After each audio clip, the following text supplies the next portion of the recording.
Iain McGilchrist, welcome to the show. Thank you very much, Alex. Delighted to be here.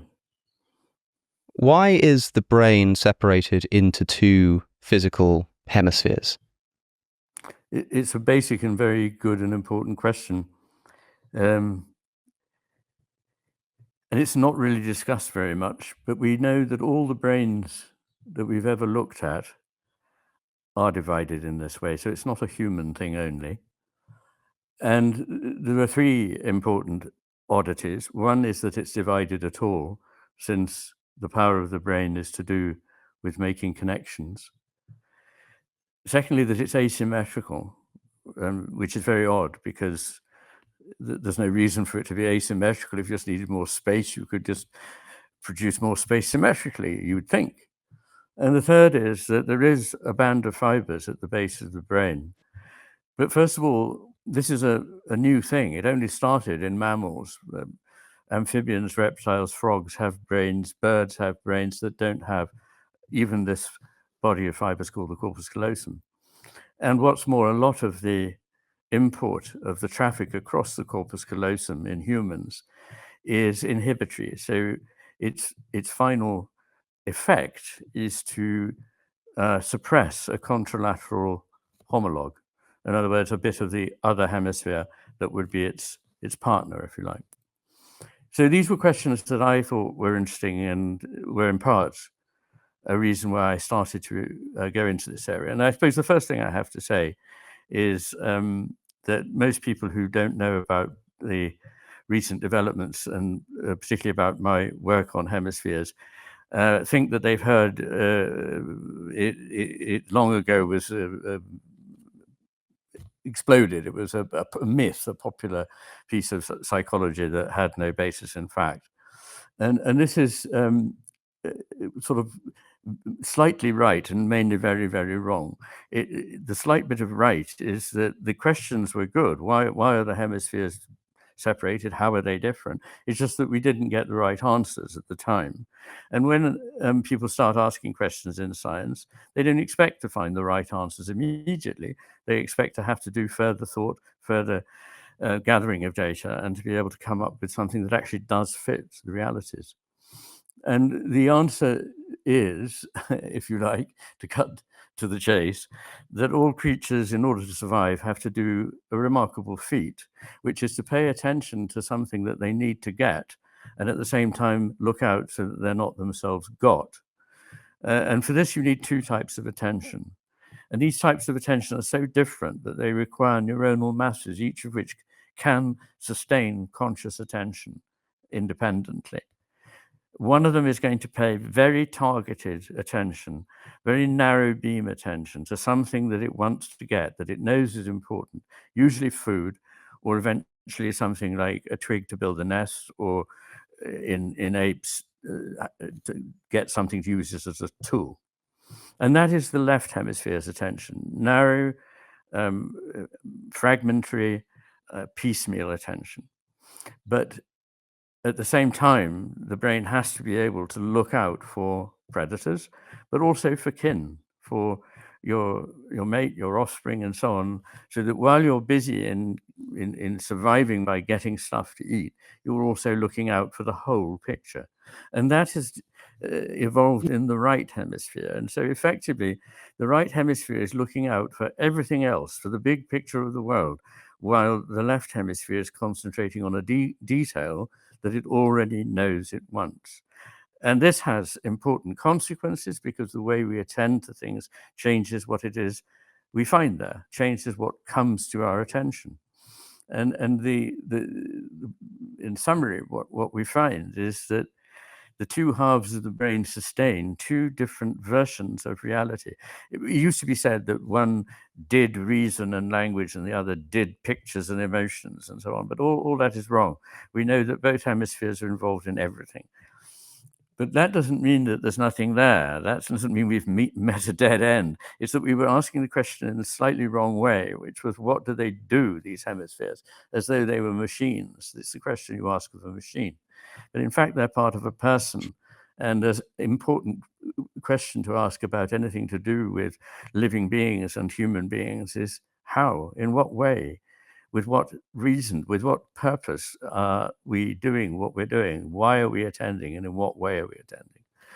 And so in the left hemisphere, there is built up a phenomenological world which is composed of discrete fragmentary pieces that are decontextualized, static, so that they can be easily frozen and picked up rapidly, and effectively inanimate.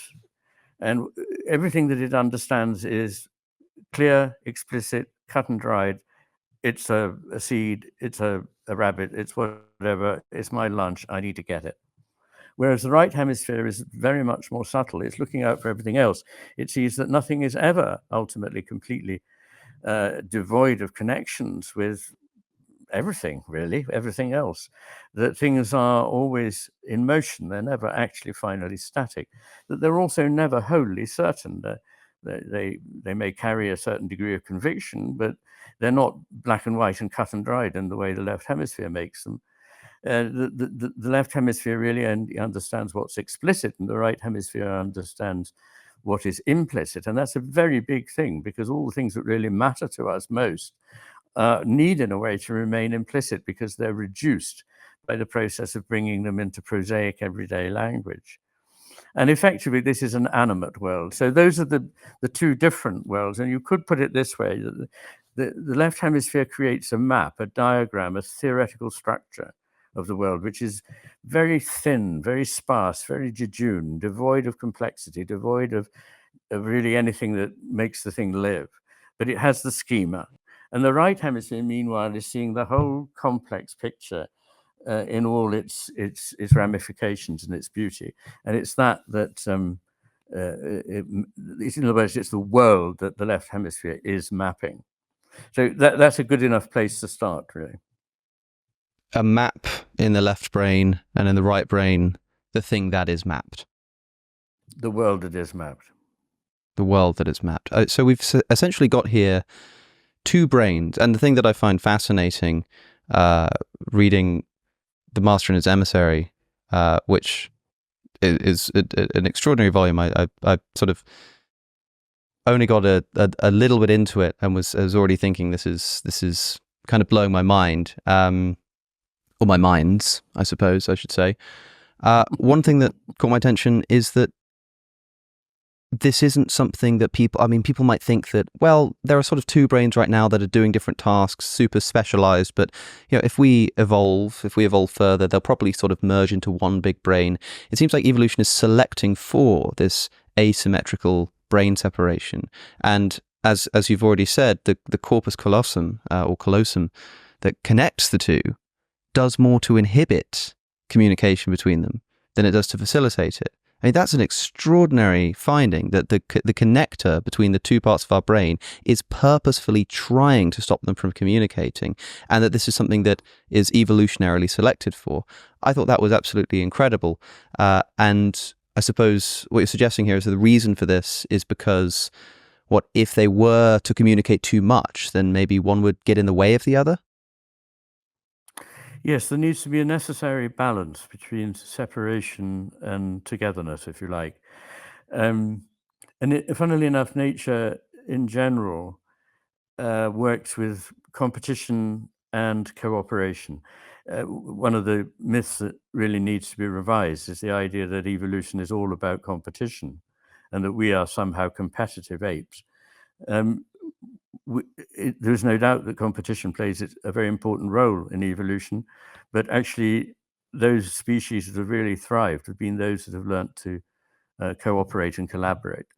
So in fact, the situation is the same in the brain. Everywhere in nature there is, and this was an insight that Goethe had in the 18th century, that in nature all that is unified is being divided, and what is divided is being unified. I think that it doesn't perhaps sound very important, but it is actually a crucial insight. And hence the hemispheres need to work together, but part of the way of working together is not to get in one another's way and try to compete to do the same task. I sometimes say, in order to carry out a successful operation, there needs to be a surgeon and there needs to be a scrub nurse as a minimum. And without the scrub nurse, the operation would be extremely difficult. Without the surgeon, impossible. But it doesn't make sense for the scrub nurse to make the incision. The scrub nurse needs to do the job of the scrub nurse, and the surgeon needs to do the job of the surgeon. So that's the way it is. What I would say is you're completely right to say that the tendency of evolution is not towards homogenization, but towards preserving this distinction. And I just want to comment on your remark, which I know was in a way just a relatively off the cuff one, about two minds. I think the reality is that our mind is at least our conscious mind is not aware of this division. Our unconscious mind is at some level bringing this information from the two hemispheres together in a way that we should not be aware of. If we were aware of it, it would hinder us. So nature has taken care that all this is done at a level which is probably in the midbrain, which is the head of the brain stem.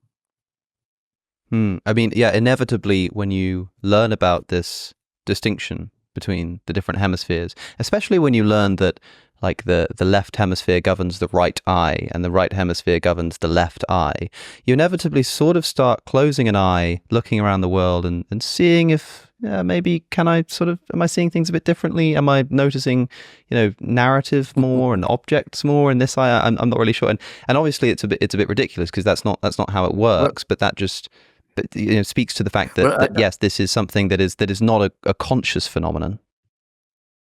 Yes, I don't want to be annoying and chip in, but I have to say that actually it doesn't work like that in humans. So in humans, the left visual field of both the left and right eye goes to the right hemisphere, and the right visual field of both the left and right eye goes to the left hemisphere. In many animals, they have eyes on the sides of their head, and there is almost literally just a straight crossover. But because humans have eyes on the front of their head, partly because we evolved from apes that needed to be able to judge distances of branches ahead, they needed to be able to do this,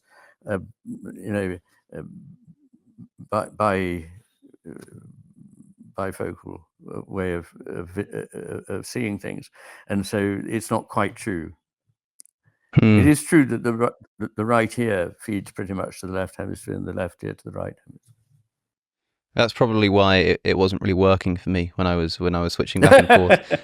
Has that got something to do with the fact that the ears are literally on the side of the skull in a way that in many birds, for example, the eyes are on the side of the skull? It's like the position of the organ that changes its relation to the brain? It does, yes. And I was wondering if you could tell us, I mean, you list a few in the book. I'm not sure how many you could think of off the top of your head, but examples of, so in birds, for example, with their eyes on opposite sides of their head and governed by different hemispheres, seemingly being able to perceive the world differently through different eyes. So, for example, if I'm not mistaken, at least some birds will be better at spotting predators with one eye rather than the other. And you hypothesize that this is because of the fact that they're seeing the predator in an eye that is more apt to looking out for predators, right?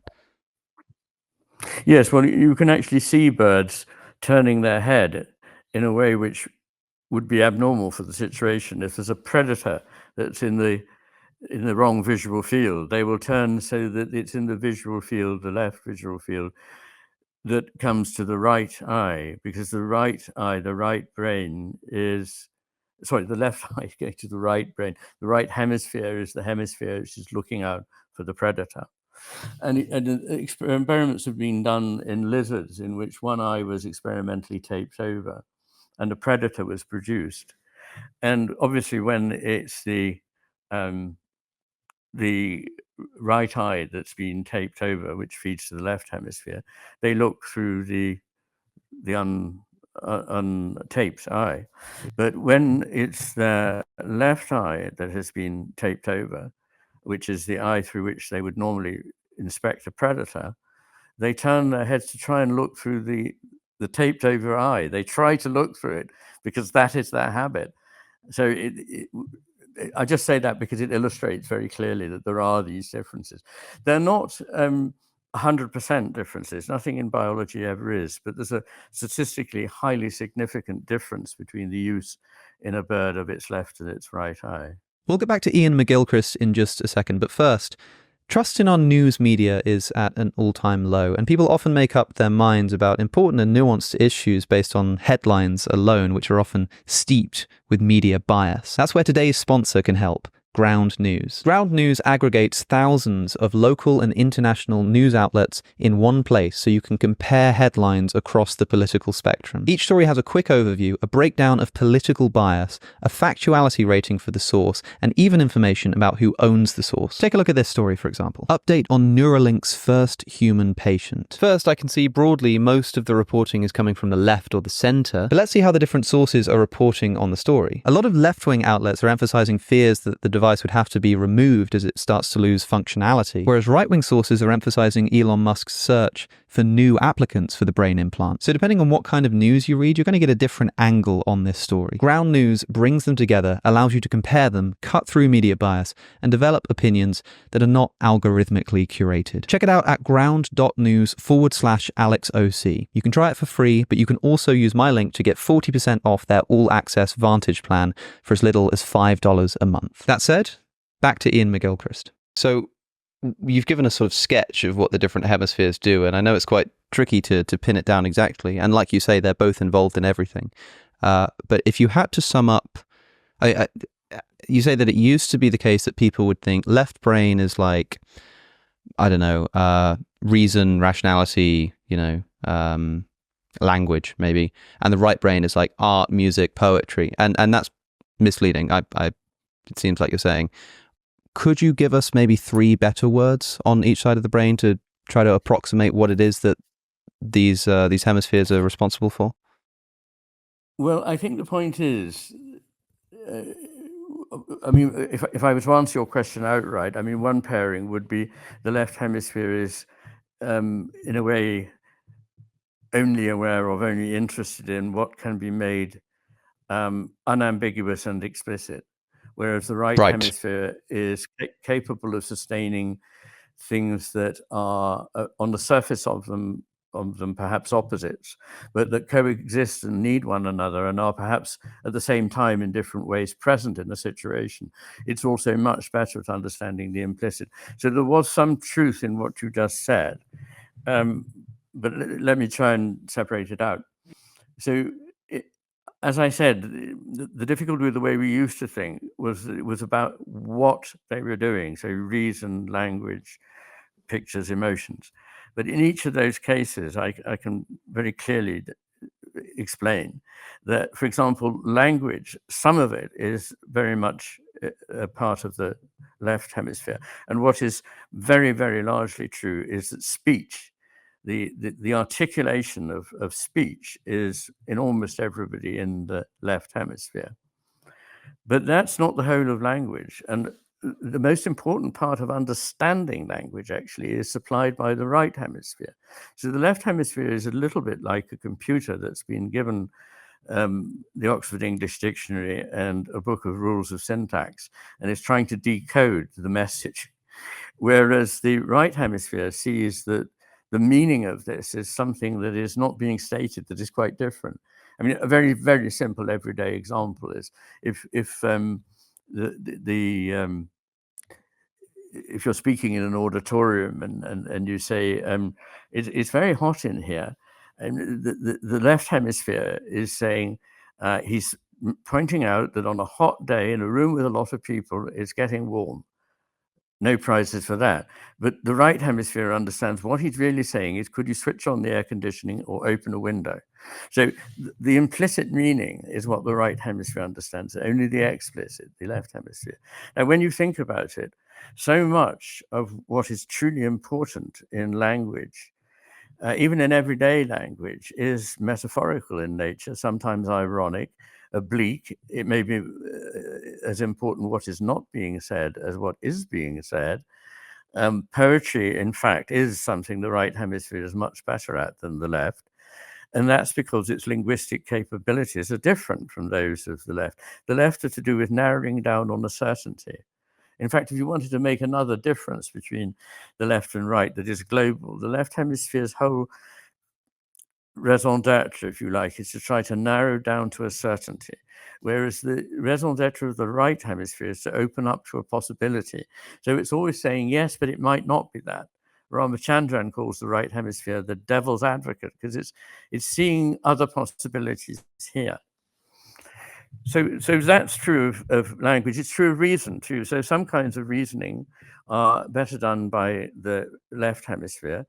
But when you get beyond the carrying out of rote procedures, often the right hemisphere is better able to understand the meaning of a calculation. So the left hemisphere is better at times tables, partly because they're all recited and ingested in that way in childhood. And it follows rules and procedures. It's very good at that. It is, in fact, a bureaucrat. It was appointed as the emissary, the one that would go about and be a high-functioning bureaucrat for the master. The master's the one that sees the whole picture. So this is true of reason and language just as much as anything else. And to come to emotions, the most lateralized of all emotions is anger, and it lateralizes to the left hemisphere. The left hemisphere is not a cool customer. It is not without emotions. It tends to have more self-centered, self-righteous emotions and more social emotions. But the deeper ones, like empathy and melancholy and so on, are more appreciated by the right hemisphere. And so on. I could go on. But what I'm really pointing out is it's the mode in which you're thinking about whatever it is will tell you which hemisphere is more important, not the actual sphere of activity, of human activity. Yeah. What I'm interested in, I suppose, is what this means for us, because we've got these two different hemispheres sort of governing different ways of being in the world. Like you say, it's not so much a different way of thinking about the world, but different ways of being in the world. It's just a different way to react. I mean, you often see people have discussions with each other, and it feels like they just don't understand where each other are coming from. And the terminology of saying one is being too left brain and one is being too right brain can be very helpful there. It's kind of like if you see Jordan Peterson and Richard Dawkins have a conversation about God and religion. And Peterson is talking about sort of narrative and how things are truer than true, and that, it's kind of fiction, but it's a special kind of fiction. And then Richard Dawkins being like, I want to know if you put a camera in, if you put a camera in front of the tomb, would you see a man walk out of it? Like, did it literally happen? And it's extraordinary. I mean, it seems more understandable to me that Richard Dawkins is baffled by Jordan Peterson being asked, did the Exodus story happen? And Peterson responds, it's still happening. That's his response. Quite baffling. But it seems equally baffling to Jordan Peterson when somebody asks him, do you think it actually happened though? Like, do you think that a man rose from the dead? Do you think that Jesus was born of a virgin? And he's like, I don't even know how to begin answering that question. I don't have the requisite understanding of the terms that you're using. That seems absolutely baffling. Do you think that is a sort of a conflict like that, something like a battle between left brain thinking and right brain thinking? Well, I rather resist these rather simple ways of using the terms, but I can't entirely disagree with you. I think that ultimately, when you start unpacking the way in which the right and the left hemisphere see the world, you can see that there are such differences. I mean, in many ways, Richard Dawkins is a scientific reductionist. He's a reductionist materialist. I hope I'm not doing him an injustice in saying that. But I think he therefore misunderstands the meaning of many things. And one of them is that when it comes to certain things like, for example, consciousness, the ability to grasp it, to pin it down, to say what it is and where it arises, this is almost the wrong way to approach it, because it's not a thing like that. It's not another thing in the world alongside the things that consciousness allows us to be aware of. And God is not a thing in the world in the way that a rock or a stone or a tree is a thing in the world, or at least I would begin to want to qualify that as well. But for these purposes, let's say a bicycle is a thing in the world, but God is not a very complicated machine. He's not a very complicated anything of the kind that we know. And so to try to approach God in that way is going to produce no insight into what people mean. And you have to be either very arrogant or a very confident person to say, well, all these people who think that they understand something that I can't see, they're just wrong because I can't see it. Another way of looking at it would be, well, maybe I need to revise my thoughts about what is true. And I know this sounds like sort of hedging one's bets, but is there a truth that can be stated in words that is true to what human nature is? So is human nature, in other words, something that can be written down in a scientific text, and that pins down and exhausts what a human being is? Now, human beings we know exist, and we all have experience of them. But in order to convey the realities of what a human being is, encounters, and is capable of, you'd have to turn to art. You'd have to turn to the works of Shakespeare. You'd have to turn to narratives. You'd turn to stories, to great myths which explain our relationship to a divine realm or to the cosmos or to one another. And if you don't have, and I think some people are just born without the capacity to feel what it is that art tells us, what poetry tells us, what music tells us, what rituals tell us, what narratives tell us, then you won't understand why you're missing a very great deal, because you're trying to make it all fit into a very onto a Procrustean bed. You're trying to cut off everything that doesn't fit into this one way of looking at things. And to make this clear, in the ancient world, in the ancient Greek world, and these people were by no means fools, or I mean, they were the first scientists in the modern sense. So Dawkins should hold them in great respect. And they did make extraordinary scientific advances, but they didn't think that these advances would tell them the answers to the big questions, like what is a human being? What is it? What does consciousness mean? Where is it? Who has it? What is the divine? What do we mean when we talk about the sacred, which almost everybody experiences and finds a need to talk about the sacred, even if they don't use the term God. It doesn't really matter. And so in this ancient Greek world, there were two conceptions of truth: mythos, or muthos, as it would be originally, and logos. And mythos has given us the word myth, and logos has given us the word logic. But they believe that the big truths, the really deep truths, the great truths, could only be encompassed by poetry, by narrative, by what falls in the realm of myth. And that logic was the sort of thing that a lawyer would do in a courtroom to settle a dispute and decide how much money was owed by one person to another. So it operated on a much more trivial realm. Now, you can say I'm only interested in that trivial realm in which things can be measured and demonstrated by a photograph and so forth.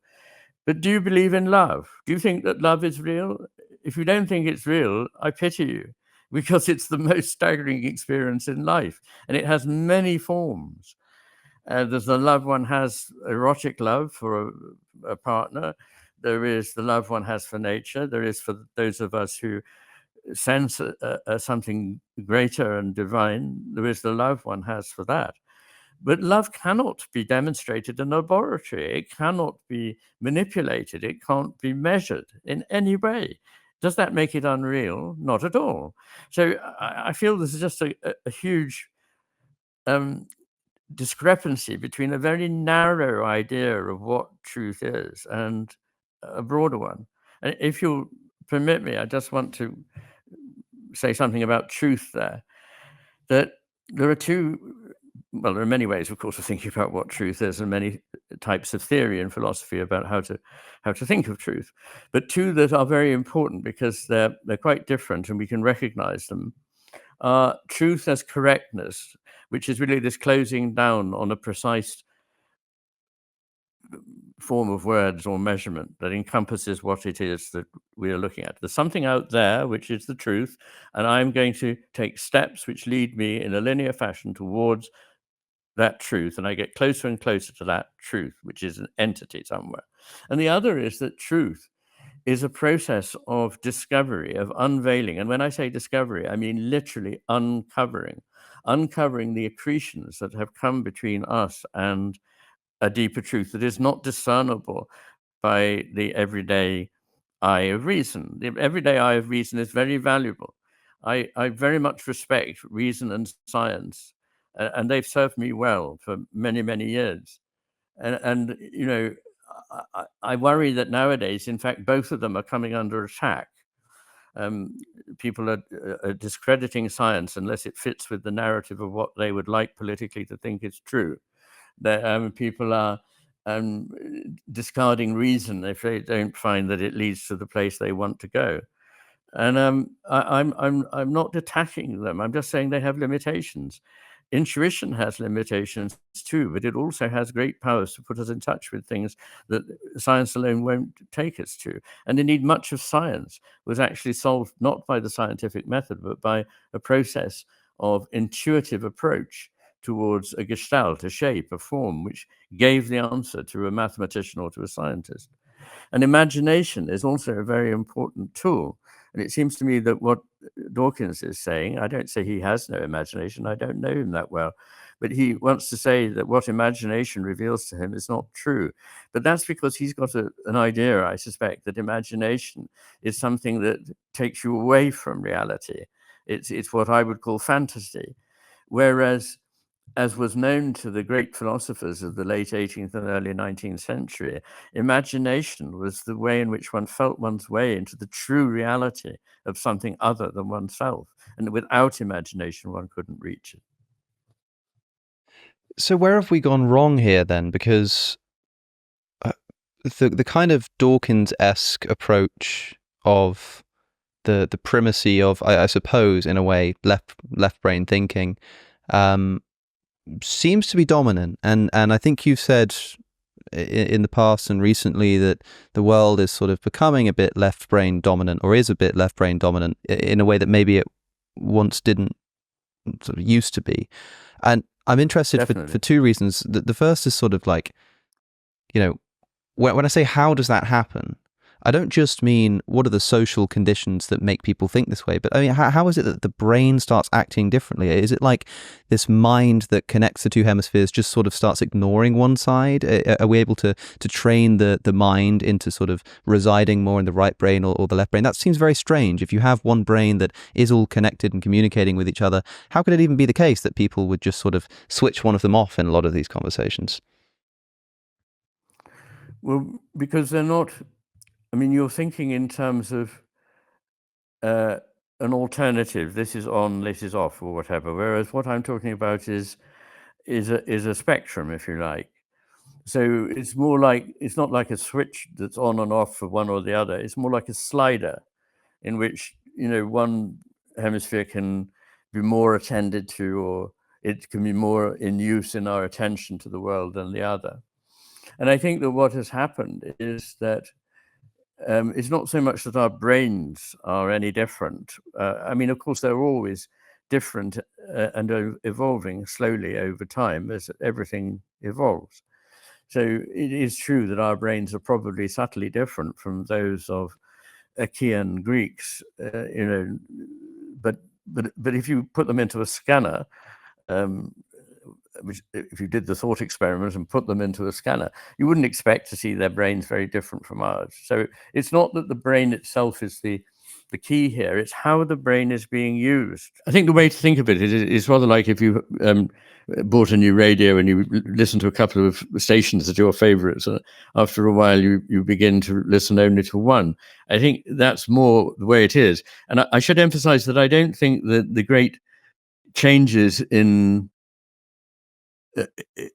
cultural history that I map out in the second half of the Master and His Emissary, in which I look at the West from the time of the ancient Greeks through to the present day, I look at the sort of great changes and moments of change in the history of ideas and in the rise and falls of the Greek, the Roman, and if you like, the modern civilization. And I'm not saying that the brain causes these changes, but what I'm saying, that the causes of changes may be many, many things. They may be economic, they may be environmental changes, they may be wars, they may be political upheavals. They may be many things that cause people to change the way in which they live or think. But inevitably, their thinking is, if you like, molded by the brain through which it is brought to be articulated. And so it's perfectly coherent to talk of a period during which you can say that most of the phenomena of that culture appear to be expressive of a more left hemisphere dominated take on the world, or a more right hemisphere take. And that's really all that I'm saying when I'm talking about those things. And I do, to come back to your earlier point, I do definitely think that at the moment it's quite extraordinary how much this left hemisphere take dominates, and that we are not any longer apparently aware of all the richness, the beauty, the complexity, the meaning that the right hemisphere gives to life. So we think that we live in a world which is constituted by random lumps of senseless matter bumping into one another, and none of it has any purpose, meaning, or direction, or any beauty for that matter. So I'd strongly differ from that point of view. But it's also, you've said that the hemispheres are not two different ways of thinking about the world. They're different ways of being in the world. It's like no one is more Absolutely. legitimate than the other. They're not sort of competing hypotheses or something. They're just both ways of approaching the world. And so when somebody says, well, when I observe the material world and I see atoms and I see them bumping into each other and I don't observe anything else, are they making a mistake there? The way you've just described it, sort of parodying this person who says, there's nothing. I mean, earlier you were talking about somebody who doesn't have meaning or love because all they see is sort of materialism, and I guess there's a sense in which I agree with you. I saw someone put it like, do you kiss your mother with that worldview? Like, do you really sort of believe that? Do you live like that? Maybe not, but are they like making a mistake? Well, I think a very simple point, which can be made in a sentence, is: do you think love is real? If you do think love is real, then you have to accept that something that we don't know where it is, we don't know what it is, we don't, we can't measure it in the lab, we can't manipulate it in the lab, we can't see it or photograph it, we don't have a dial or a meter which will respond to it. We can find, but this is a very erroneous way of thinking, you can find a kind of different, you can find something that you presume is a proxy for love. But mistaking things for the proxies that can be measured is a fundamental, a very basic error of thinking. But as you say, the difference between the hemispheres is not just in ways of thinking, it's in ways of being, which includes thinking and feeling and behaving and a way of approaching the world, a way of attending to it, a way of being in it. In other words, it affects every aspect of your life. It doesn't just stop with an articulation of a few paragraphs of rather simple propositions. It's a whole way of being, and a civilization can adopt a way of being and a way of thinking which it's hardly aware of as, peculiar, because it's forgotten the alternatives. And that this can be very destructive. And I believe that's the world we live in now, where I think a lot of people are simply no longer aware of what the world can offer, because we've disengaged ourselves from all the ways in which we used to be made aware of it. I mean, number one, living in close proximity to the natural world, which until very recently almost everybody in the world did. Living in a culture which has evolved over time and has evolved in such a way as to help stabilize that culture so that it can live in harmony with its environment, so that it can understand its experiences, worship of a divine or sacred realm. These are all the ways in which we can be reminded of things that are bigger and more complex than we are. And we've lost a sense of wonder before the world. We've lost a sense of modesty about what it is we can know. In other words, we've become arrogant and simplistic in our thinking. And the result of this has been known since time immemorial. It's what Greek tragedy was about, the hubris of a hero, somebody who had the potential to be great, but because he overreached himself and didn't know what it was he didn't know, he brought everything down on his head. And that is what we are now living out, I'm afraid. We're destroying society, we're destroying the planet, and we're destroying ourselves. I want to talk about how we might go about fixing that shortly. But first, I do want to, I suppose, push back on this idea. I mean, you said that the position can be summed up in a single question. Do you believe in love? And I think a lot of my listeners will say it sort of depends on what you mean, because Sure. I experience this thing, love, at least sometimes. And a lot of people are satisfied to say that this is an emergent property of atoms bumping into each other. And it's an interesting one and a fascinating one, and one that we still have a lot to learn about, but can essentially be understood by reducing it to its material parts. That is a very left brain way of thinking about what love is. And a lot of people are simply satisfied to say, well, that's what love is. It's a bit cynical. It's maybe a bit depressing. It's maybe not sort of how you It's not. behave, but then people are constantly exercising self-delusion all the time, and that this is what love is. I mean, what would you say to somebody who says that? I'd say a lot of things. I mean, first and most trivially, of course, people believe that if they're being cynical, they're being more intelligent. Unfortunately, all the psychological research shows that people who are cynical are less intelligent than people whose yes. I quote it in The Matter with Things. The Matter with Things took my thinking very, very much further than what is in The Master and His Emissary into these realms particularly. But I just say that trivially, just don't pride yourself on being cynical. But I'd say it's simple-minded, because it's promissory materialism. We can't tell you how the feeling you have for your partner, your loved one, emerges from colliding atoms. But we're just going to say so because we're going to stick to our dogma. That's stupid. That's the kind of thing that people who have no flexibility, no imagination do. That you can say, oh, it's all going to be atoms bumping into one. How do they know that? Where did they derive that? Is that really science? Let's go to physics. Let's go to the physics of atoms. We now know that atoms are nothing like little billiard balls bumping into one another that we thought they were. We now know that the basis of matter is interchangeable with energy, first of all. And matter is interchangeable with energy, if that's what E equals mc squared means. And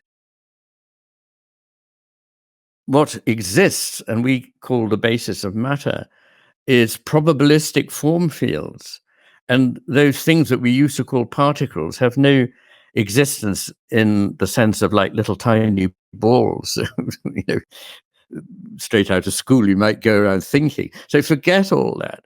Spend a little time acquainting yourself with what physicists actually say. So physicists are much more, in my experience, philosophically sophisticated than biologists. Biologists have been subjected to a really thoroughly uninteresting, unethical, intellectually barren way of thinking, which physics jettisoned over 100 years ago. And I'm very relieved to say that biologists are beginning to realize they've got to jettison it as well. So just in the last 10 to 15 years, there have been enormous steps forward in biology, in which we now realize that organisms, living things, are nothing like machines, and that the machine model is an extraordinarily dangerous model to apply. It can help you solve small problems in a complex system. I don't know how much to go into this, but a complex tell me system is how different humans are not like computers. Yeah, I want to get into it. I think it's interesting. What do you mean when you say the idea that humans are like machines or computers is totally wrong? Well, first of all, you can switch a computer off and come back 10 years later and switch it on. It'll probably work. You can't do that with a living organism. I mean, Sure. It's a simple point. It's an important one. Yeah. Machines can't themselves, in the process of making themselves, write the instructions that are the instructions to make themselves. A machine can be made by another machine if the instructions are put into that machine, the first machine. It can make a second machine. But there is no machine that in its coming into being, it is capable of planning its own existence. And we now know that in the genome that was going to be the blueprint, there's almost no information. I mean, it's so vanishingly small, it can't conceivably give the information of even quite simple things. We look at a nematode worm. You can cut its head off, and it will regrow a new head. And in that head, it will have the memories that the old head had. Where do those memories come from? Yes. I mean, I don't know where to go. There's just so many things to say here. The human brain in utero develops on average 4,000 new neurons every second, 4,000 new neurons every second. And when you look at the brain and you realize how complexly it is constructed, how important it is that different neurons are in the areas they are, where is the map for that? It's certainly not in the genome. A machine can't love. A machine can't feel awe. A machine can't feel emotions. A machine hasn't got a body. A machine can't know it's going to die. It can't project a delighted future. It has no memory. It has data banks, but it doesn't have memory, which implies a consciousness. A machine is completely different from an organism. And what is really essential to this, but will sound rather superficial, not superficial, but kind of like, well, I don't really get that. But is the difference between a complex system and a complicated system. So a complicated system is one in which you just keep adding modules. And so, for example, a fighter jet engine and the whole jet plane is a very complicated system, but it's not a complex system.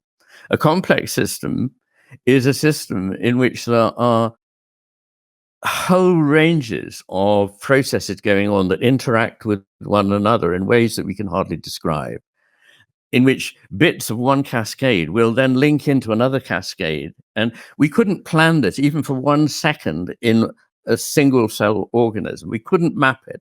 There are in that single cell, in a second, millions of interactive processes going on, including feedback loops. So the processor just coming out of one of these processes, feeding into another process. It is nothing like a machine. Machines are not like this. The parts of machines are not changing as a machine is moving, but an organism's parts are changing and rebuilding and reconfiguring all the time. So if I might say so, a living being and a machine are almost as different. In fact, I can't think of any two more different things in the entire cosmos. And what's more, I would say that there is nothing in the cosmos that is like a machine, except a few million lumps of metal that we created in the last few centuries. So nothing in the universe is mechanical. We know from physicists that the inanimate universe is not mechanical. And at last biologists are waking up to the very much more obvious point that organisms' life is not mechanical either. So, as I say, I hardly know where to stop or start with this one. Yeah, and this is definitely not just a case of, because the thing about like biology, evolutionary biology, is that given the amazing span of time, just unfathomable amount of time that there's been for evolution to work on organisms, and given sort of how evolutionary pressures will just like perfectly curate absolutely everything, the most minute details, the most incredible detail, it is possible for this to evolve on a naturalistic framework. At least that's what the naturalist will say. Is it definitely not the case? And I mean, I think you're going to say yes, but I want to make sure that the differences you're describing here, the inability of a machine to to create more machines without sort of exterior input, that kind of thing, the inability of a machine to develop something like consciousness. I didn't say that, Alex.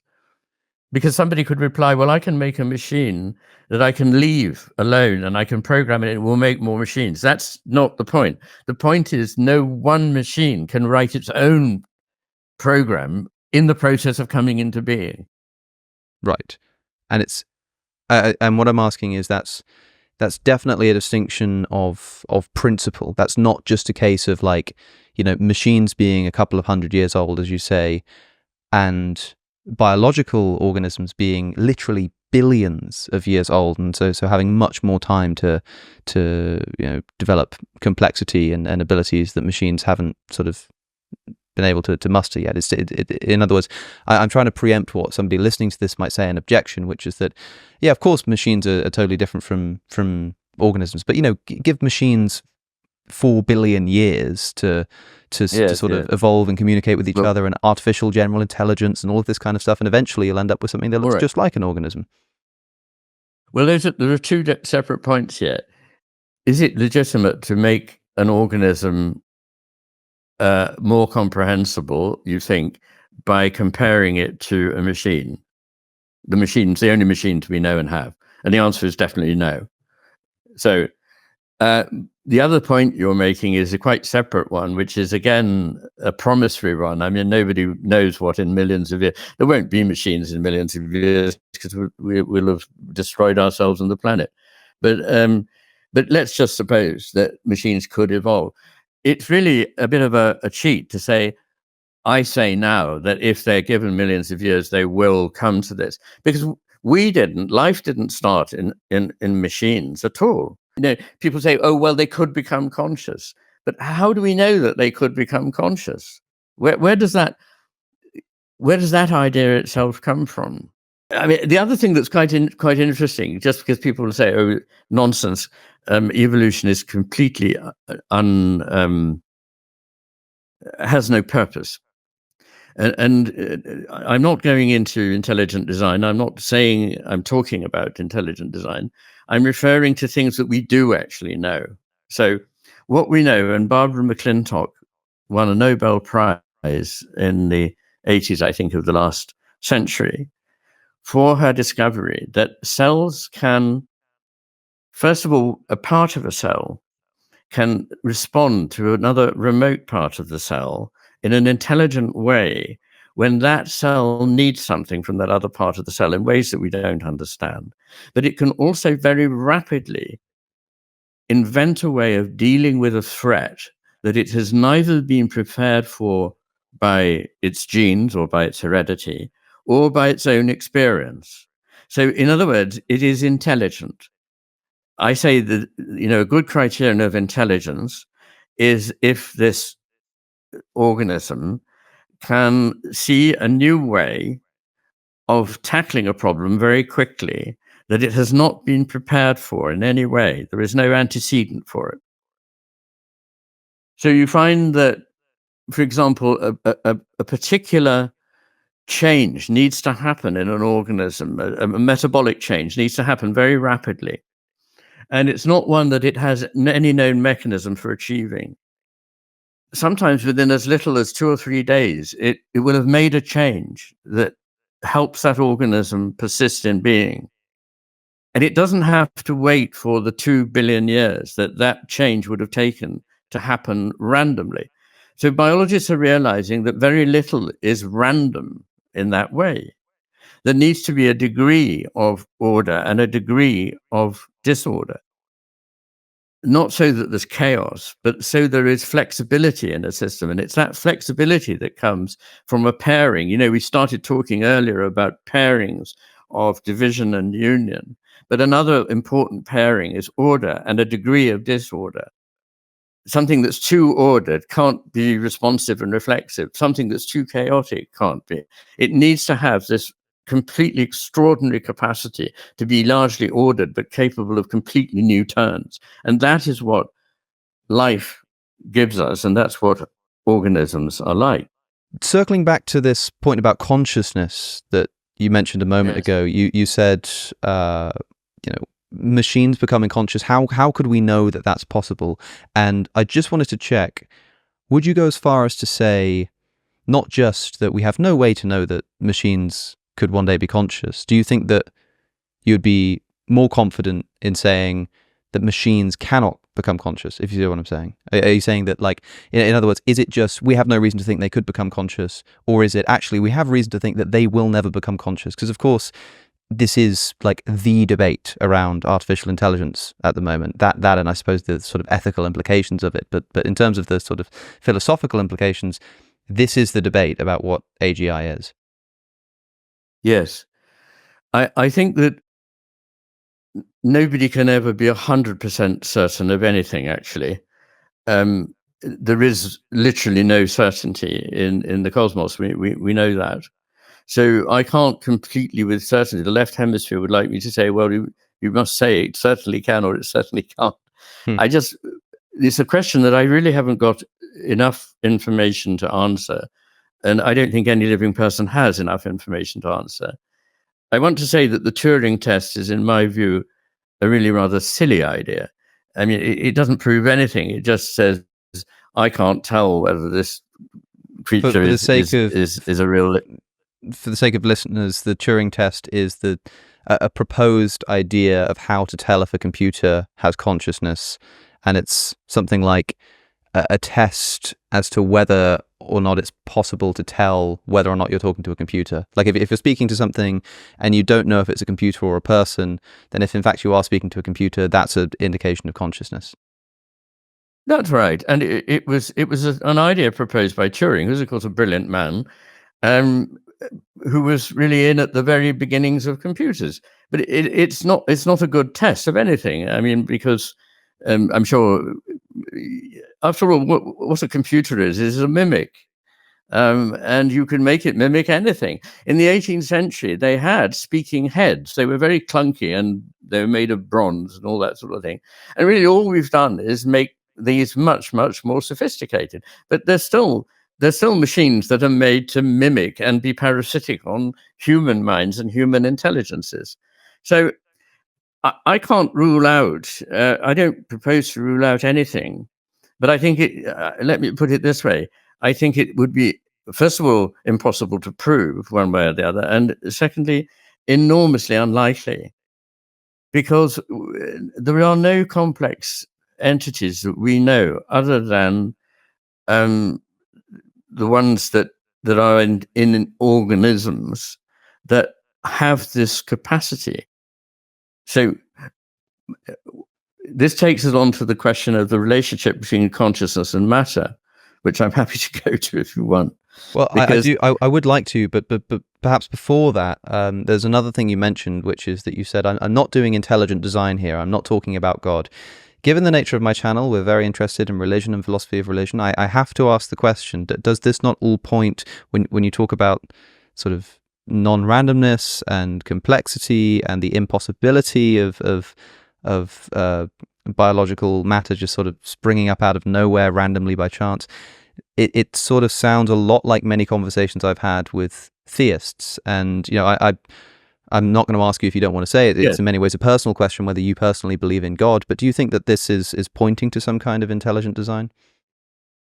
Well, To answer your difficult question, I think the answer is yes. But of course, rather like all the difficult questions, there comes the rider. It does depend what you mean. And what I don't mean by God is an engineer in the sky. And it's that kind of idea of intelligent design that I would not accept. In fact, I think that's a very left hemispheric idea. It's the left hemisphere's way of flattering itself, is to say, well, yes, of course, there could be a God. It really has a kind of intelligence we have, and simply is applying it on a large scale to a cosmic machine. What instead I am suggesting is that the ground of being, which is another way of saying the God that is the source of being in the cosmos, is not chaotic, is not random, but is beautiful and has purpose. In other words, has direction. When you look at the cosmos, I mean, one thing you can say is that the movements, both inanimate and animate in it, certainly seem to have direction to them. They don't just go in any old direction. They do tend to have consistent tendencies. And those consistent tendencies are, if you like, either attractions, which I would prefer to the idea of drives, but it may be more comprehensible for me to say those are drives in the cosmos, but they might also be the response to attractive forces in the cosmos that lead things into certain directions and shapes. But exactly what they are is not determined. So it is both an open system and one that is not devoid of meaning or direction. And if your idea of intelligent design were compatible with that, then I would say, okay, well, maybe we're talking about the same thing. But unfortunately, a lot of intelligent design, and I'm not sure it's true of all of it, but I think a lot of it, and what gives it a bad name, is the idea that there is a cosmic engineer who is fiddling the numbers, if you see what I mean. But I think what has happened is that the universe has been created so that it makes use intelligently of the possibilities that are open. So the future is not foreclosed, but it doesn't mean that it could be random. It has directions. Exactly what they will lead to, I don't think even the divine source knows. I argue strongly that if there is a God, that God is not omniscient and not omnipotent, but is also not omniscient and not omnipotent. What do I mean by that?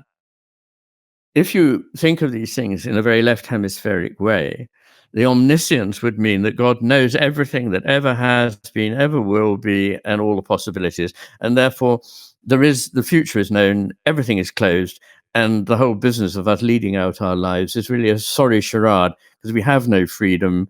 And as it were, the cosmos is not achieving anything creative. It's just unfolding something that's already there.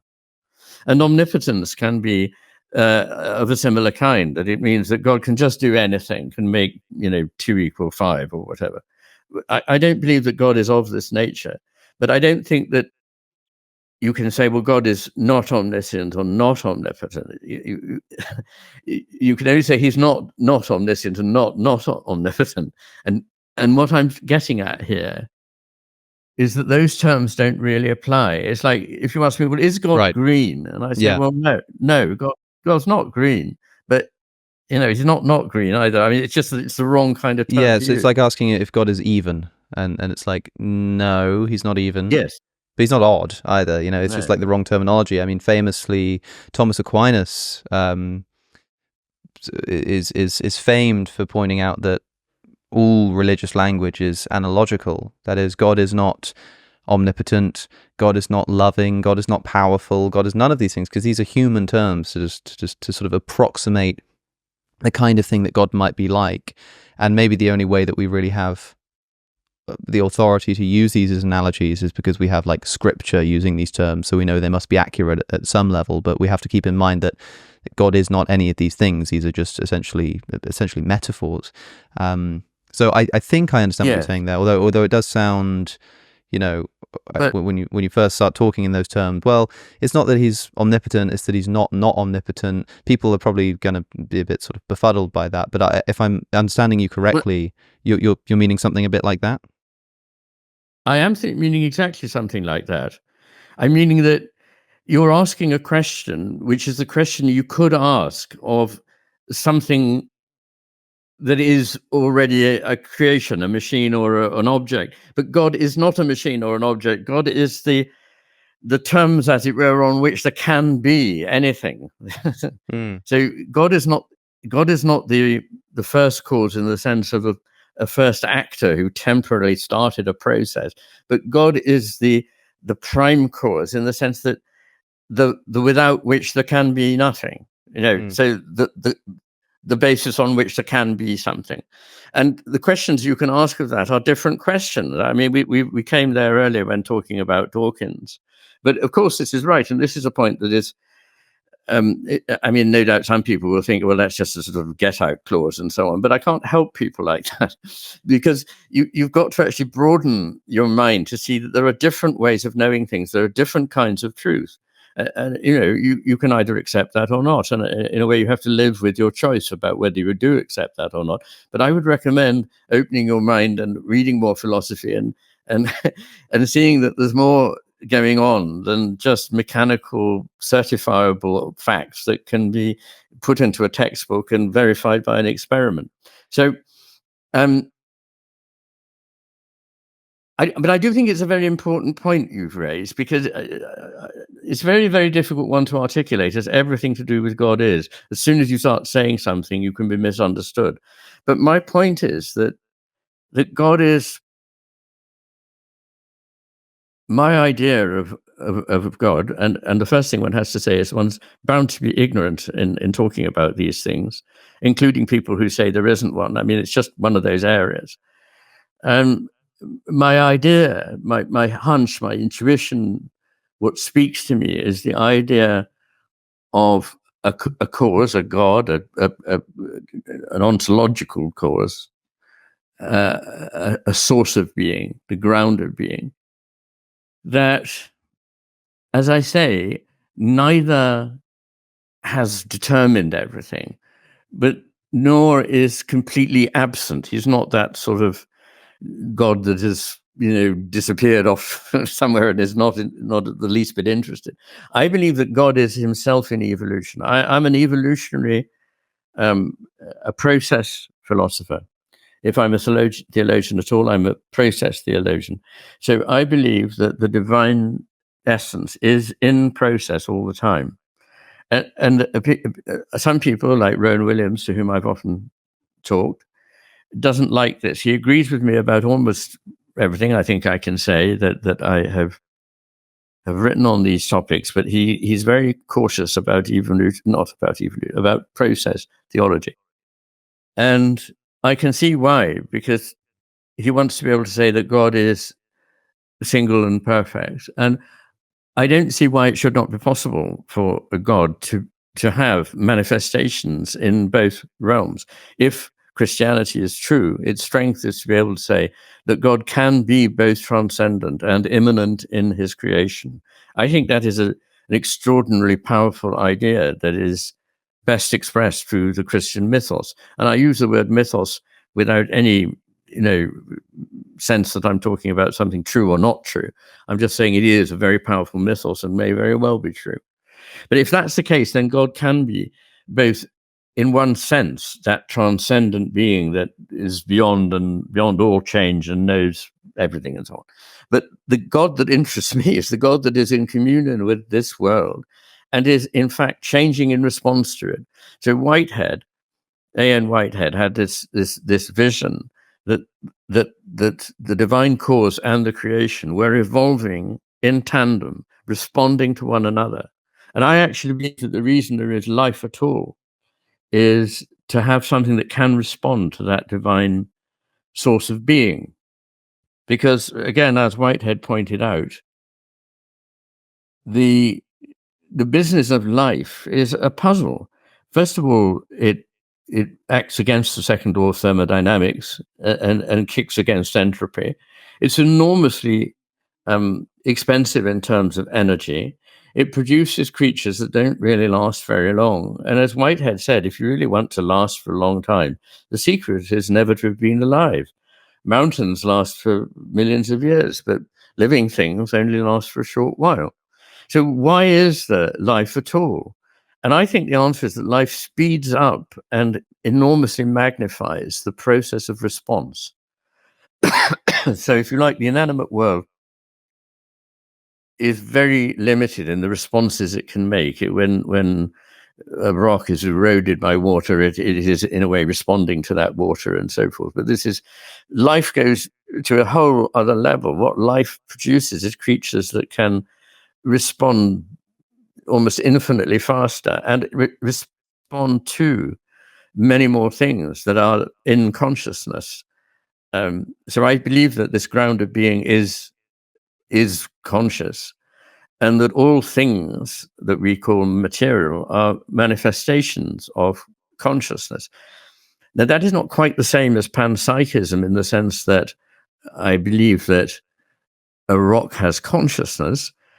If it does, and I couldn't rule it out any more than I can rule out that one day in the future a machine might become conscious, or I doubt it. I can't rule out that a rock has consciousness, but that's not my meaning. My meaning is that all things are in consciousness. This is like a distinction between pantheism and panentheism. So pantheism is simply the idea that God is simply the sum of everything. But panentheism, as I imagine you know, is the belief that God is in everything and that everything is in God. And my belief about consciousness is like that. I don't believe that consciousness is just, as it were, literally in, a teaspoon or something. At least if it is, it's not the consciousness I can recognize. But I believe that all the things that we encounter in our consciousness are manifestations of consciousness, and matter is one way in which consciousness can manifest. It's a far cry from the way that people will have been talking about God at a popular level, 10, 20 years ago at the height of New Atheism and their debates with evangelicals. That was all very, I suppose, left-brained. It was all syllogisms. It was all debates about premises and technicalities and fallacies.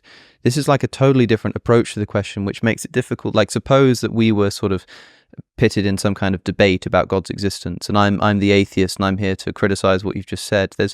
There's kind of, so it would be a very difficult thing to do, because what you're doing is sort of telling a story about the nature of human beings, rather than sort of making a syllogized argument. And I think that's an approach to the question which I've begun to find much more interesting. And you've said a moment ago, you encourage people read a bit of philosophy and try to sort of open their mind a bit. I would like to see, or I'd like to hear some advice on exactly how that can be done. And the reason that I ask is because, you said before, some people are seemingly just born with an inability to, appreciate painting and art and poetry. And for what it's worth, I think that I at least used to be one of those people. And this is why I think this is why I'm particularly interested in this. Just yesterday, I was taking part in an event where we were discussing and debating the revival of Christianity and whether we're about to see a big revival of Christianity. And I'm sort of skeptical of this. The statistics show the opposite, but it's never as simple as that with like religious demographics. But the thing that I have been talking about recently a lot is this abandoning of the propositional way of thinking, that narrative and poetry and that kind of way of thinking is sort of making a bit of a comeback, and people are beginning to realize that that's not actually how we interact with the world. We don't tend to interact with the world through syllogism. And my own self, I'm thinking about how, 10 years ago or so, I really wanted to understand poetry, for example. I'd try reading poetry because the people that I loved would always reference poems. And, I'd look at what it said, and then I'd have to look up who the person was, what they were writing about, what does the poem mean, and eventually I'd be like, okay, no, I can see why that's useful. And every now and again there was a line that I understood, and I was like, yeah, okay, that's really powerful. And so I'd use it in a talk, or I'd use it to illustrate a point or something like that. Quite a functional relationship to something like poetry, which is probably deeply inappropriate. And at some point something shifted, where now I think I have this appreciation for, I won't say understanding of, but appreciation for poetry, and now I can go to an art gallery and not be bored out of my mind. And I'm not quite sure when that happened or how that happened. One hypothesis I have is, I've spoken a few times now on the channel about how I had some experiences on psychedelic drugs, and the thing that psychedelic drugs are famous for doing is just like blowing open not just, you know, what you think about the world, but the way you think about the world. And I wanted to ask you whether you think something like a psychedelic experience could be responsible for like an unlocking of a right brain way of thinking, or perhaps if you're very right brained, an unlocking of a left way of thinking. And after that, or as well as that, what else could somebody use as a tool to do that unlocking? Because you said, you know, read more philosophy, for example, but I think it's impossible to read continental philosophy and sort of find it useful if you don't already have a bit of a sort of a right brain engagement, you know? Yes. I mean, I want to shelve for the moment. I will come back to it, but I've got nothing interesting to say about it. Psychedelics, I think they're overhyped, and I'm rather cautious about them. I don't deny. I mean, I can't deny that some people tell me they've had experiences that have altered their spiritual sense, and if they say so, I'm not contradicting them. I don't find it a very interesting way for this conversation to drift. Partly because I can't contribute anything to it. I don't have negative experiences of these things, and I really mean negative. I've not really tried them, but when I have tried them, they've been either very unpleasant or simply haven't worked at all. Mainly, they never work on me. I mean, I've had everything, including intravenous ketamine. I've eaten mushrooms. I've had cakes of. None of this touches me. But what matters to me is really imaginative experience, which I've had very much all my life in response to nature to begin with, and then very much poetry and music and art and so on. But I want to just go back earlier to where you were saying, you know, you were sort of setting up this atheist who would only talk in syllogisms, and then you said, but you know, you say that it they'll be suspicious of you if you can't produce them. But let me just point out, I try to point out about what can be studied in a lab. Syllogisms have their limitations. Mm-hmm. Syllogisms can lead you to only certain kinds of conclusions. That kind of logic is based on certain presuppositions. There's nothing wrong with that. It's not a weakness. It's the conditions on which you can carry out these processes. The mistake is to think that this can answer all our questions. So what has happened to Anglo-American analytical philosophy, what I call AAA philosophy, is that it's disappeared up its own fundament. It's become more and more petty. It's become less and less in touch with any of the really important questions. And all the great philosophy of the last 100 years has been in other traditions, in the pragmatists, particularly people like C.S. Peirce, William James. I mean, I defy anyone to tell me that they weren't insightful and highly intelligent people. And then I think that not everything that comes out of the phenomenological tradition, but not everything that comes out of any tradition, particularly the purely analytical one, is worth listening to. And Wittgenstein and other philosophers who were trained in the analytical tradition eventually found that they had to go beyond it. Heidegger studied Aquinas and then decided that actually, in order to understand the deep things in being, you had to go beyond it. And Aquinas himself, who was certainly the greatest systematic philosopher since the classical era, himself had an experience one day in which he said, I have seen something which is so great and so important that all that I have written, and I think by then he'd written 33 enormous volumes of philosophical attempts to come at the nature of God. All that I have written is but as chaff or straw. Yeah. Now, so when you get that, you sort of, if you don't think, okay, there are certain things that cannot be approached in this way. But let me take it just a bit further, because I don't want people to get away with the idea that there's something soft going on here in a dismissive way.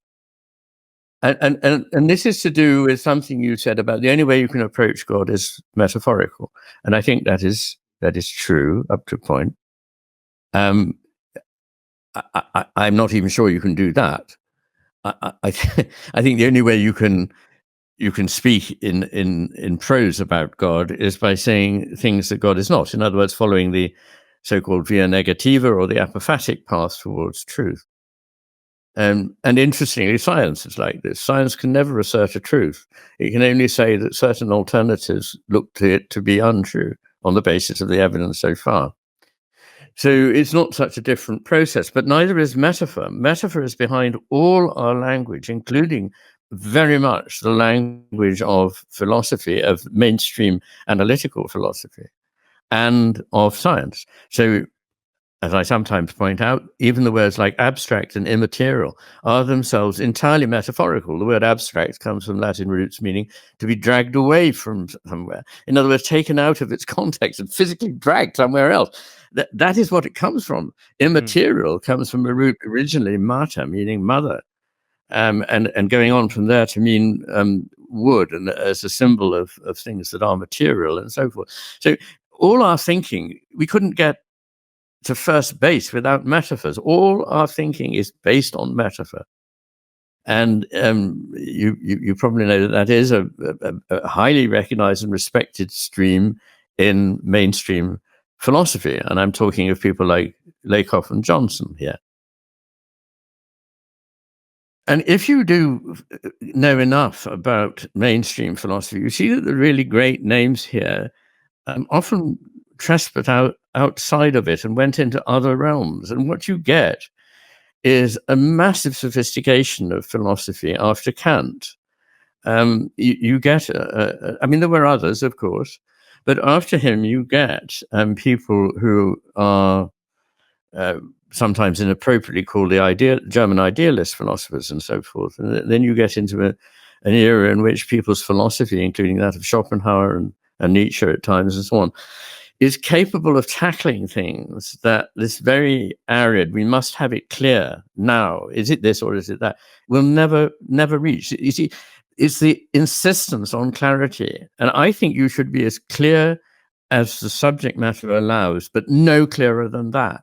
And if you try to make it clearer, you are now moving into error. You're moving away from truth towards falsehood.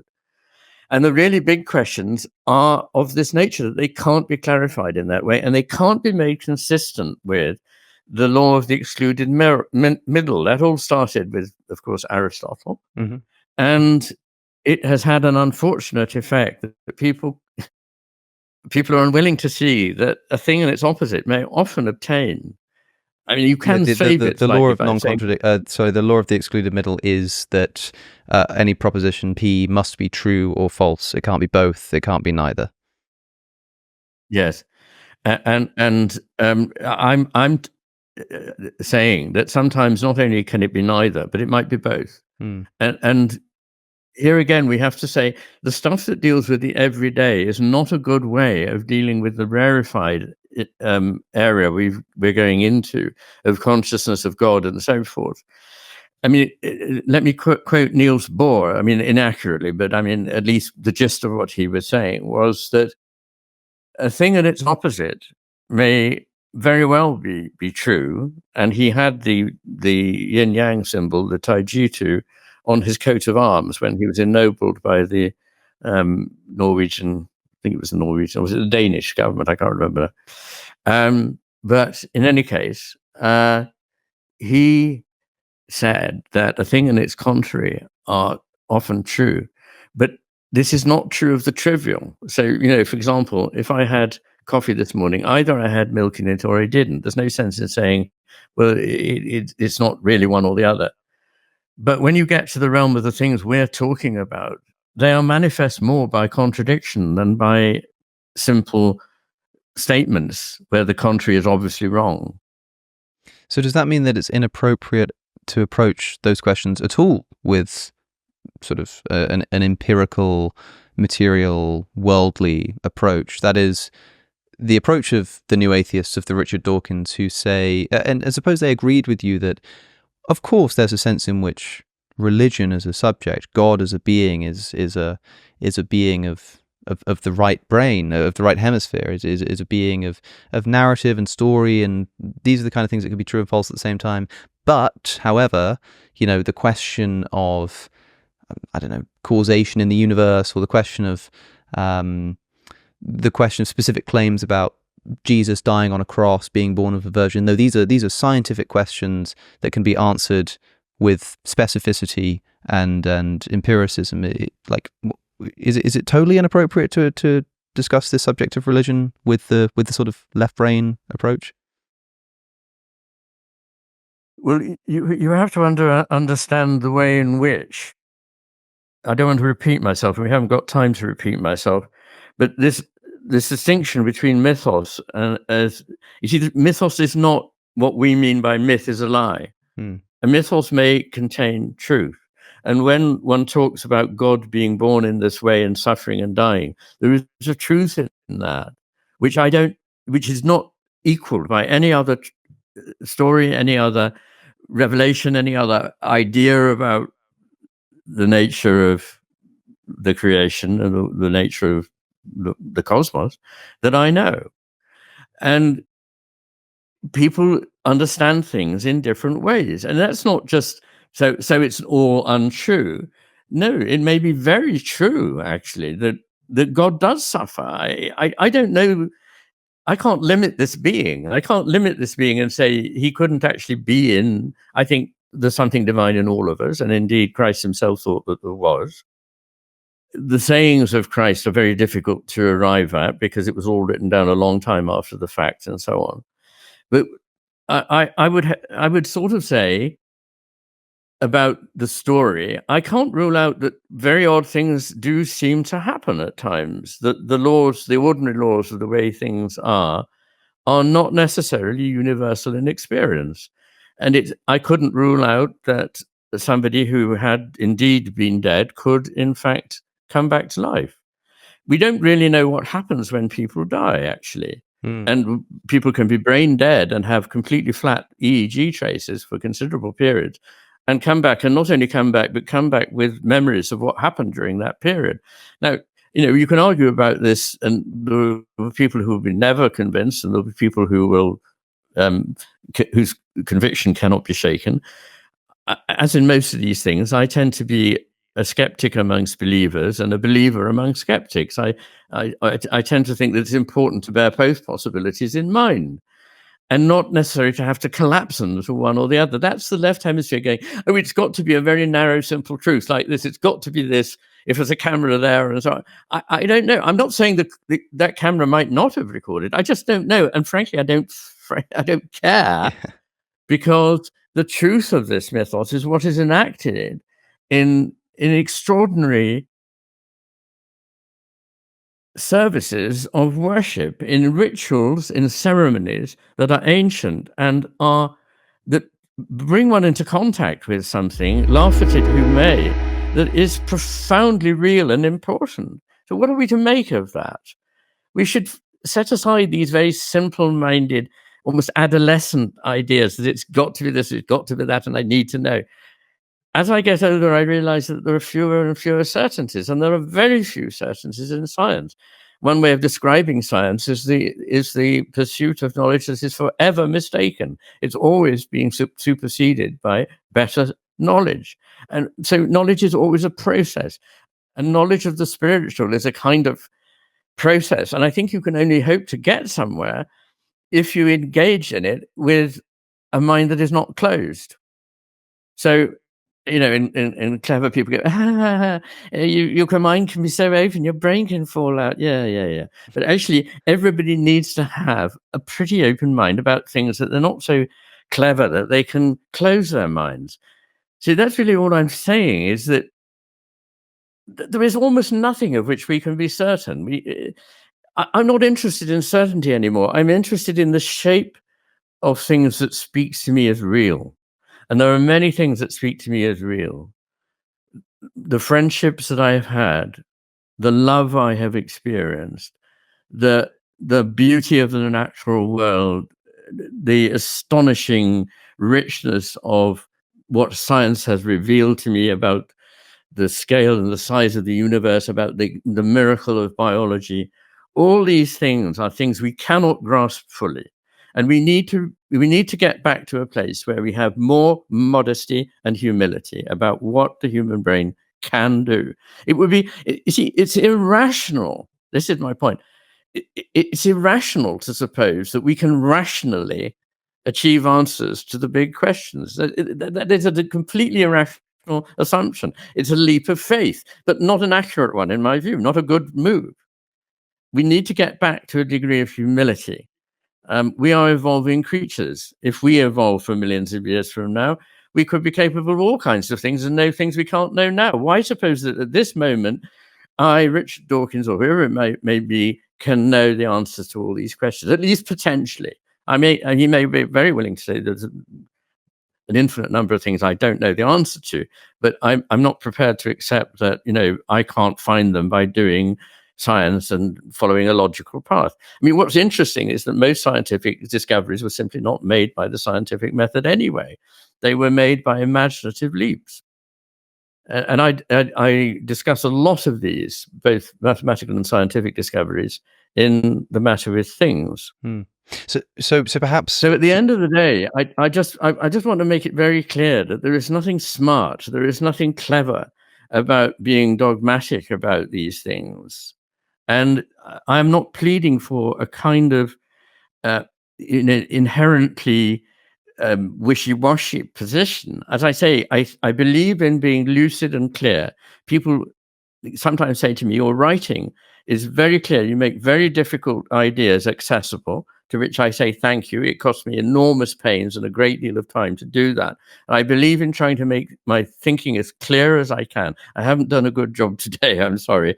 I'm just speaking off the cuff and my mind's not in the right place. But I do that, and I value lucidity and clarity, but only as far as they can be applied to the question that there is there. And what is clarity? What is seeing something clearly? I say in the Matter with in the Master, and as Ruskin pointed out, I see a white square on the lawn, and from a distance, I think it's a handkerchief. And I go close and I see it's a book. And I look closer at the pages of the book, and I see that there's a sort of ridged substance like this with black smears on it and so on. I get a microscope. I got an electron microscope. I go down deeper and deeper, which is the true thing that I saw, which was the clearly seen thing. Seeing clearly is only a function of the degree of resolution that you are choosing to apply to the situation. I'm sorry, Alex. I'm guffing, but I feel you're touching on important things, and I don't want to give the wrong impression here. No, it's wonderful. I love that analogy you've just given at the end there. I suppose the only thing I want to ask in closing here then is for somebody. I think a lot of my listeners will be hopefully receptive to what you're saying, but perhaps feeling like they've inherited this left brain world and this left brain tradition and this analytic philosophy and this idea that anytime you talk about narrative or poetry or anything like that, it's all kind of a bit wishy-washy. As I said a moment ago, there's an extent to which you can just advise those people to, well, try reading some non-analytic philosophy. But I think if the brain isn't already sort of primed to get at that, then that's not going to be very useful. So what I wanted to ask you in closing is what advice you would have, practically speaking, for people who feel, listening to this, that, gosh, I must be incredibly left-brained because a lot of this seems a bit inaccessible to me, but I'd love to be able to start engaging with that. What can you do to train your brain to unlock that more right-brained way of thinking? Well, I suppose a useful thing to tell people is that I get constantly messages from readers of many kinds, of course, but one quite common one is I always have been, looking back on it, a very left hemisphere person. I didn't realize why people valued certain things. But after reading you've opened my eyes to something. I now kind of suddenly aware of things that I hadn't understood. And as a result, my life is richer. My partner is happier with me. I seem to be doing better at work and so on. So I never thought that I was doing, that kind of work by writing these books. But I think the first thing is to see what it is you're missing. You can't know something until you have some idea of what it is that you're missing. And what I try to do in my writing is open people's eyes to what it is that they have lost, because they, believe me, they have lost an enormous amount. The kind of ways in which people talk, the limited kinds of visions they have of the world are so sad these days, because they rule out all the greatness that humanity has actually achieved. We're so full of flagellation of ourselves, which is entirely merited for things we've done in destroying this beautiful world we've inherited. But I'm not one of those people who throws away, that humanity is just bad. No, humanity is only capable of great harm because it's also capable of great good. So you've never lost the capacity to recover that sense. I think there is a way, though, that you're right when you say you need to have an intuition of something before you can begin to. You wouldn't really get very far with the phenomenological philosophers if you didn't already understand something that they were getting at. But I think that most people who read philosophy with an open mind have a sense of this is all very well, but there are whole areas of experience that are just not being touched on here. At the outbreak of the Second World War, the three greatest philosophers in the world were talking about an entirely imaginary situation to do with imaginary numbers, when civilization was crumbling. And that's probably not the way to do philosophy. I think the first thing, therefore, is openness of mind. And I know you want me to give a kind of 6-point plan, but that's extremely left hemisphere thing to do. Do the following things and your right hemisphere will spring into action. And so I'm very wary of saying them. But I mean, if you bring it down to the really kind of everyday, I think we need to think differently about how we educate people. I think we need to reverse the idea that what's important is that day job in the city making money, and that going to Covent Garden in the evening and listening to Mozart is just a bit of nice relaxation. The Covent Garden Mozart is probably the nearest chance you'll get to see something that's real and important. And the days you spend at, whatever it is, PricewaterhouseCooper under strip lighting is not going to be the one that will give you access to anything truthful or enrich your life, except in the sense of making you richer monetarily. What people crave is spiritual richness, and they've been trained to drive it out of their lives. They've been trained to think that religious thinking is childish or foolish in some way. I cannot tell you how wrong I think that to be, and most of the very clever people I know are very open to that realm. I think we've been divorced against our will from the natural world and spending more time in nature, not looking at your phone, not measuring your steps, but actually being quiet, being receptive. And that would take me to the idea of practicing something like meditation, particularly mindfulness meditation, because mindfulness is as close as you can go to deliberately sitting down and saying, I'm going to still my left hemisphere, the one that does all the talking, the conceptualizing, the judging, the schematizing, the rationalizing. And instead, I'm going to, for the first time, try to clear away, like cleaning the windows, from the beauty of the world and see what is there and be present to it and allow it to become present to me for the first time. Because I believe, as I say, that everything is relational, that everything comes into existence out of an encounter. And that encounter is between my consciousness and whatever else that is that exists out there. And I can't get outside my consciousness.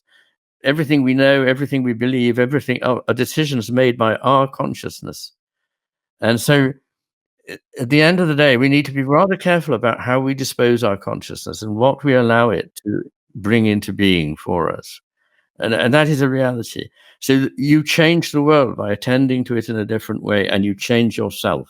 So by a certain kind of ruthless, acquisitive, detached, merciless attention to the world, you turn yourself into a person that is not a very nice person to know.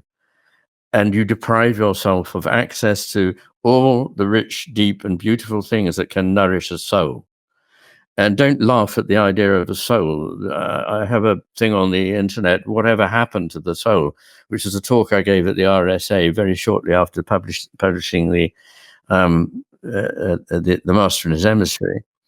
And I suggest that, there is room not only for a word like soul in our vocabulary, but that when we take that word out of our vocabulary, we miss a whole range of things. It can't be substituted for by mind or heart or whatever. So questioning the ways you think is a very good practice as well. And I believe it should be taught in schools, that people should be taught, okay, argue this case, now argue the opposite case. In brief, I think that is what an education should teach you. And the people who are most dogmatic and most angry and vehement on the internet are people who have, it's never occurred to them that the other person is anything other than stupid because they don't believe the way they do. So practice a bit of compassion, practice humility, and practice a sense of wonder before the real world, bringing it into your presence and your attention, your being into its presence. And I can't tell you what will happen. Do it and find out. That's the only way. Iain McGilchrist, thanks for coming on the show. It's been a fascinating one. Thank you, Alex. If you want to get access to these videos early and ad-free, as well as supporting the channel, then go to patreon.com/AlexOC. Watch more videos by clicking the link on your screen, subscribe if you want to, and I'll see you in the next one.